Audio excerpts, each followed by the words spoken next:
They thought he was invisible, just a shadow in the family photo, someone to forget once the casket closed and the inheritance was read.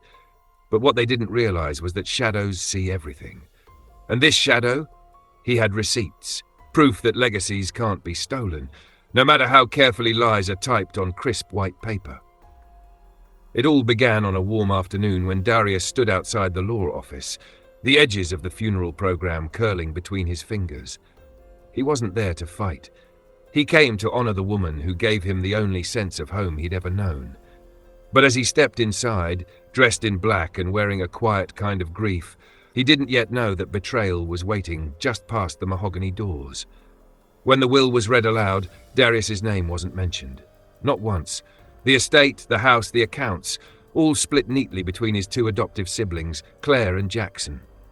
The family attorney, a slick-haired man named Mr. Callahan, cleared his throat and gave the kind of smile that meant everything but warmth. "I'm sorry," he said flatly. "Your name isn't included." Darius didn't flinch, but something inside him stirred. Confusion first, then suspicion. Because this wasn't just about money or houses. This was about being erased. Darius was 6 years old when he first arrived at the home of Eleanor Mitchell, a quiet boy with dark skin and silent eyes, carrying more pain than possessions. He had known dozens of beds before hers, but none that felt like they might let him stay.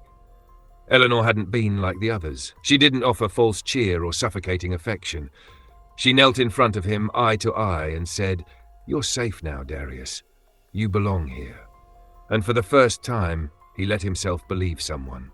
The Mitchells lived in a picture-perfect suburban neighborhood, a white fence, a manicured lawn, Sunday breakfasts with syrup and soft jazz. But inside the house, Darius quickly learned that perfection had cracks. Claire was 10, Jackson 8. Biological children of Eleanor and long-gone Mr. Mitchell. To them, Darius was an intruder, a reminder that their mother's love now stretched beyond their circle. Claire made sure to point out every photo he wasn't in. Jackson kept his toys close and his resentment closer. Even when the adoption papers were signed, the house never really felt like his. But he tried. He was the first to wake and the last to sleep. He cleaned up messes he didn't make. He memorized the routines, the moods, the silences.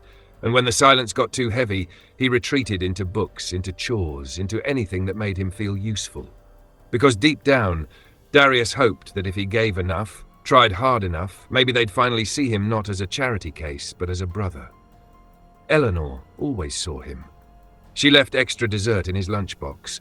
She kissed his forehead when he faked sleep. She read him stories in soft voices that didn't flinch when he cried. She told him, time and again, "You're mine too, always. You're not going to be left behind." Once, when folding laundry, she looked at him and said, "You don't have to worry about your future. I've made sure you're in the will. Just like Claire and Jackson. You're my son." Darius never brought it up again. He didn't care about inheritance. What he cared about was being counted, being remembered. But as Eleanor grew ill, things shifted. The house lost its warmth. Claire and Jackson visited only when they had to. When they did, their eyes wandered. Not to her, but to the furniture, the silver, the things. Darius stayed. He read to her when her hands trembled too much to hold a book. He helped her sit up, comb her hair, fed her soup. And one night, just a few weeks before she passed, she asked him to install a camera in her study. "Just for peace of mind," she whispered. He didn't ask why. He just did it. It was small, discreet. No blinking light, no noise, just a lens tucked near the shelf. After she passed, Darius mourned quietly. He didn't cry in front of anyone. At the funeral, he stood with perfect posture, a folded program in his hand like it might shatter. Claire didn't hug him. Jackson didn't look at him. But Darius didn't care. He believed in Eleanor's promise. What he didn't know, standing in that law office, was that someone had already begun erasing him from her legacy. She updated her will privately, Mr. Callahan said with a sigh, as if this sort of thing happened all the time, just a few weeks before she passed. Darius stared at him. "That's not possible," he said. "She told me." "Only one copy exists," the lawyer interrupted, sliding a stapled document across the table. "Witnessed by the care staff. I'm afraid your name's not mentioned." Claire's smirk was faint but smug. Jackson looked at Darius with a smirk that barely disguised triumph. Darius looked at the paper. Cold. Final. He wasn't even listed as a witness, as if he'd never existed. But he didn't argue. He didn't weep. He just stood, straightened his jacket, and said, "Thank you for your time." Jackson couldn't resist. Guess Mom's little project didn't pay off. Darius turned to him, eyes calm. "We'll see." That night, he sat in his childhood room, knees drawn up, laptop glowing. He logged into the camera feed. He had almost forgotten it was there. The footage buffered slowly, a weak signal, a stronger heart. And then, it played. There, in black and white, dated just days before Eleanor's death, was Callahan entering the study. Alone. He opened drawers, sifted through folders, then pulled a document from his briefcase. He swapped it with the one Eleanor had written, folded hers away, replaced it. But he wasn't alone. Jackson appeared in the background. "You done?" he whispered. Callahan nodded. "No one will question it." Darius froze, not in fear, in focus. The betrayal was no longer a suspicion. It was a fact, a crime, a plan. But it wasn't over. Darius clicked on another file. This one dated earlier. Eleanor, frail but composed, sat at the desk. She looked directly into the lens. "This is for clarity," she said softly. "My will states that everything I own is to be split evenly between my 3 children, Claire, Jackson, and Darius." Darius's breath hitched. "Some may not agree, some may not fully accept him, but he is my son." She held up the signed will, clear date, clear name. "If anything happens to this document, know that I never changed my mind." The screen faded to black. Darius closed the laptop, inserted the video onto a flash drive, and slipped it into his pocket. He didn't feel rage. He felt justice. The next morning, Callahan looked up from his desk, surprised to see Darius. "What can I help you with?" he asked, smooth as always. Darius walked to the desk, laid the flash drive down gently. "Clarity," he said.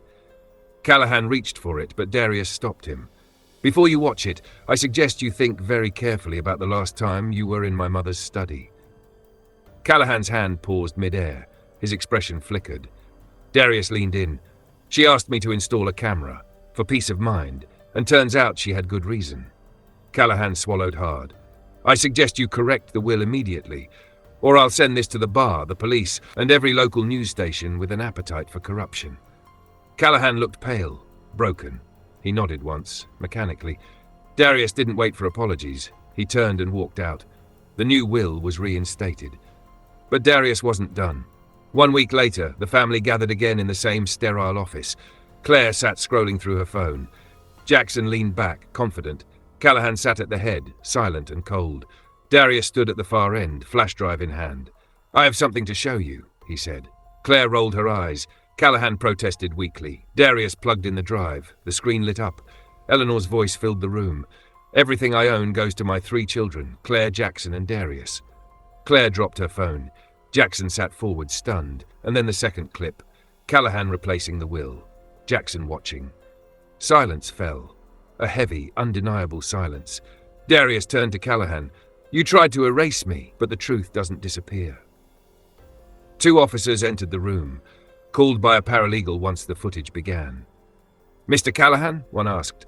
The lawyer stammered, This is a misunderstanding," but no one listened.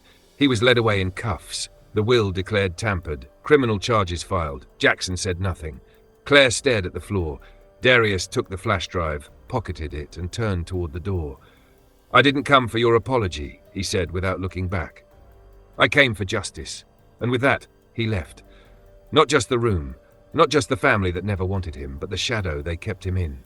Seasons passed. The Mitchell house stood quiet. The lies once hidden in its corners now exposed to light. Darius never returned. He had no need. He found closure elsewhere. Outside a small brick office nestled between a church and a library stood a hand-painted sign. The Mitchell Justice Initiative. Inside, no fancy desks or leather chairs. Just shelves lined with legal guides, rights, and hope. A young woman waved as Darius walked in. "Teen girl from West Oak thinks her guardian's forged papers. Wants help." Darius nodded. "Let's give her a voice." He wasn't there to gloat. He was there to make sure no other child ever had to prove they mattered. That truth didn't have to shout to be heard. It only needed someone willing to listen. The judge had said during the reinstatement, "Mr. Mitchell, you reminded us all what justice looks like." Darius never saw himself as a hero, just a man who refused to be deleted. Callahan's law firm crumbled. Jackson disappeared from public life. Claire sent a letter, awkward, vague, apologetic. Darius never replied. He didn't need to.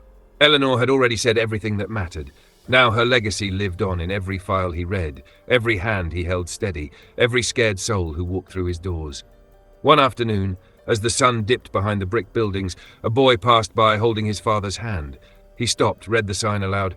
"Mitchell Justice?" The father smiled. "That place helps people who've been cheated." The boy looked up at Darius, wide-eyed. Darius nodded gently, and in that nod was everything. His past, his promise, his purpose. In a world that once tried to write him out, he had written himself back in, with truth. Quiet, steady, unbreakable. Because truth doesn't ask for permission. It simply waits for someone brave enough to carry it forward. A world that once tried to write him out, he had written himself back in, with truth. Quiet, steady, unbreakable. Because truth doesn't ask for permission. It simply waits for someone brave enough to carry it forward. And if this story moved you, if it reminded you that justice always finds its voice, don't forget to like this video, share it with someone who needs to hear it, and subscribe for more powerful stories that prove one person can make all the difference.